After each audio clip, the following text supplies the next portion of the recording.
నోరు తెరవండి, నోరు తెరవండి. ఆత్మీయంగా ప్రార్థన చేయండి. యేసయ్యా,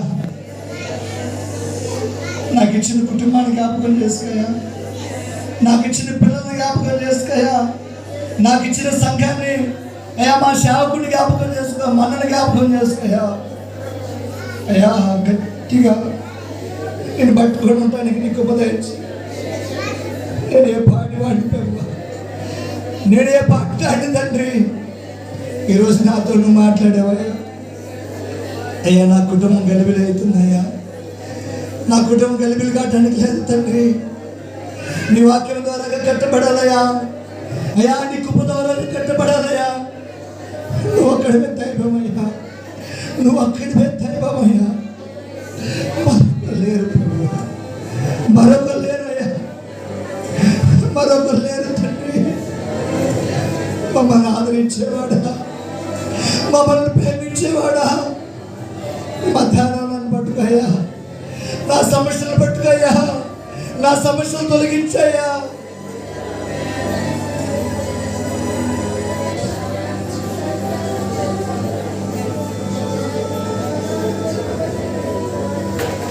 మనస్ఫూర్తిగా అందరూ ప్రార్థన చేసుకుంటూ ఉన్నాం, మనస్ఫూర్తిగా అందరూ ప్రార్థన చేసుకుంటూ ఉన్నాం, మనస్ఫూర్తిగా అందరూ ప్రార్థన చేసుకుంటూ ఉన్నాం.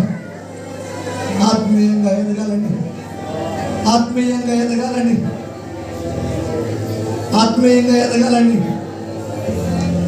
మీరందరూ కూడా మనస్ఫూర్తిగా ప్రార్థనలో ఆకాశం వైపు చేయలేదు. ఒకనాడు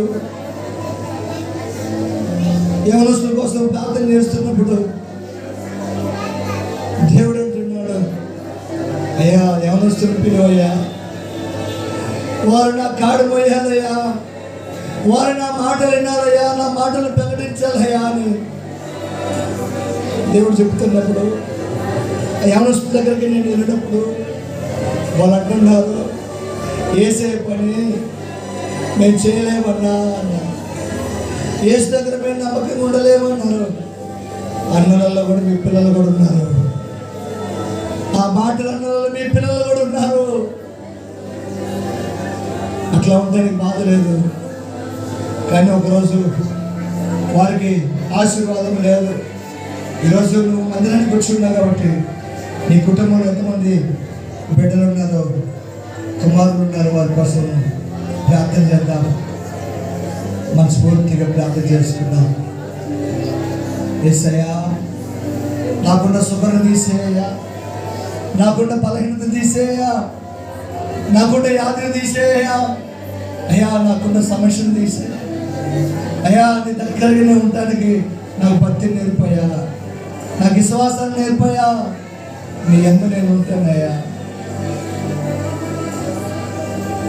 తల్లిదండ్రులు దూరమై, అక్క చెల్లెలు ఎడమై, బాధగానే ఉన్న